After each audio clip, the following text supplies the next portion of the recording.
In this video, we're going to go over the history of Aspen, Colorado, and how it came to be one of the most iconic skiing destinations in America. Before Aspen became the glittering playground for celebrities and billionaires that it is today, it was the summer hunting grounds of the Ute Indians, who called the area Shining Mountains, due to the luminescent quality of its snow-capped peaks.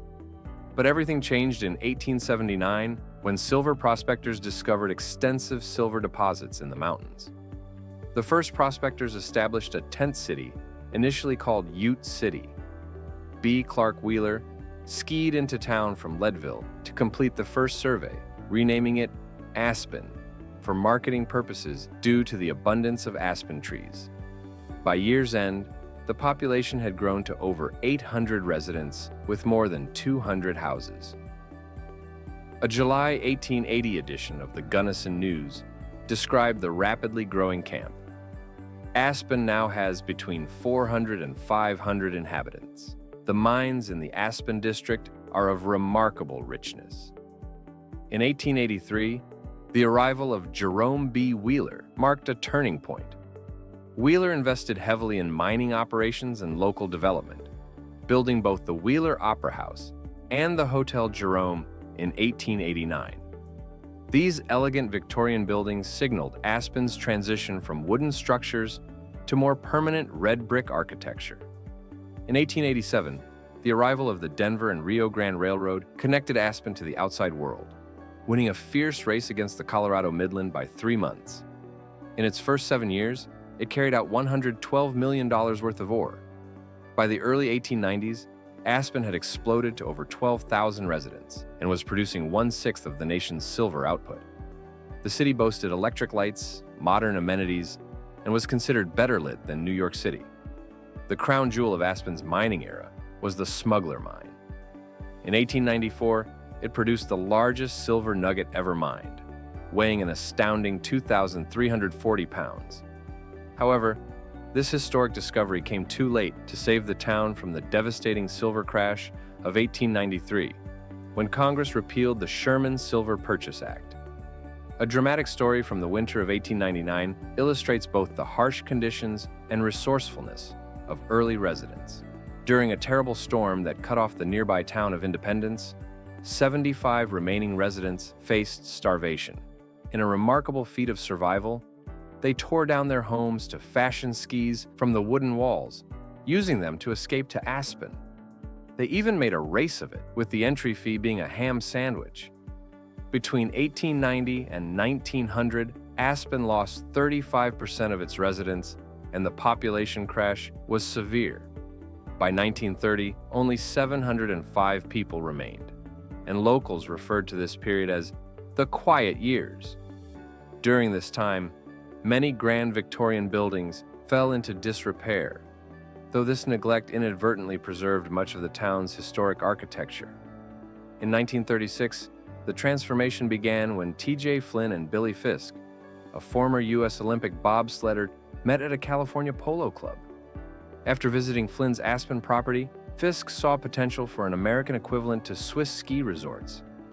They built the Highland Bavarian Lodge and installed the first ski lift, the boat tow, using an old car engine, mining hoists, charging 10 cents per ride. World War II interrupted development, but ultimately contributed to Aspen's future success. The 10th Mountain Division trained in the area, with soldiers crossing the Williams Mountains to reach Aspen.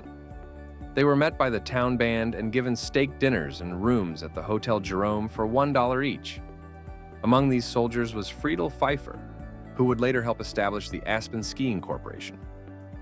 The Pepka, particularly Walter and Elizabeth, were instrumental in Aspen's transformation. Elizabeth first visited in 1939, taking an arduous midnight train ride to Glenwood Springs, before being driven to Aspen on snow-packed dirt roads. She stayed at the Hotel Jerome, where it was reportedly snowing on the 3rd floor due to disrepair. In 1945, lots in downtown Aspen cost just $25, and Victorian homes could be purchased for $100 in back taxes. The Pepkas seized this opportunity, buying 15 buildings and revitalizing the Hotel Jerome. In January 1947, Aspen made history by installing what was then the world's longest, fastest and highest chairlift, a single chair that took 45 minutes to reach the summit in 2 sections. A season pass cost $140, while a daily ticket was just $3.75. Night skiing was introduced with tickets selling for $1. The Aspen Mountain Ski Patrol was formed. That same year, Klaus Obermeyer, facing the cold rides up the long chairlift, invented the first down jacket by cutting up his wife's comforter. The 1950s brought international recognition when Aspen hosted the 1950 FIS World Championships, the first World Championships held outside Europe. During the competition, Italian skier Zino Colo won using a secret witch's brew, wax concocted by fellow Italian Mike Magnifico. In an exhibition, Stein Eriksen thrilled spectators by sailing 150 feet through the air off the Willoughby jump. In 1954, a memorable incident occurred when Lift 1 broke down. Rather than close the mountain, the ski corporation plowed Midnight Mine Road, and local residents drove skiers up the mountain in their Jeeps for a week. Dubbed Operation Jeep Lift, 35 Jeeps transported 2,500 skiers, receiving $1,109 in tips for their efforts.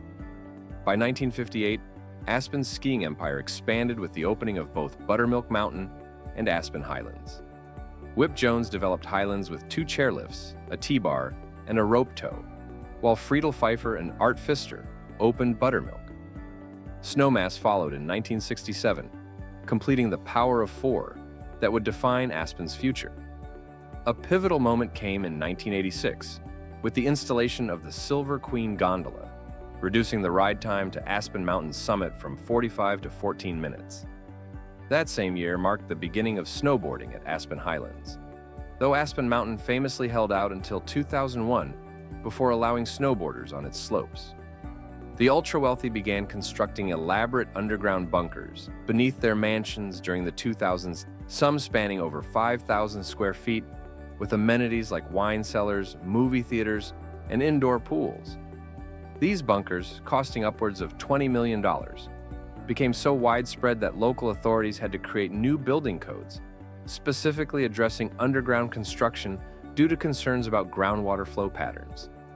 Today's Aspen stands as testament to the power of vision and reinvention, rated as the world's second most reliable ski resort for snow conditions and climate resilience, with the most expensive real estate per square foot of any ski destination globally. Aspen's soul remains rooted in its historic character and the timeless appeal of its majestic mountains, proving that some things truly are worth their weight in silver. That's it for this week's Leisure Lore. And please do us a favor and subscribe to this channel if you enjoyed it. It means the world to us.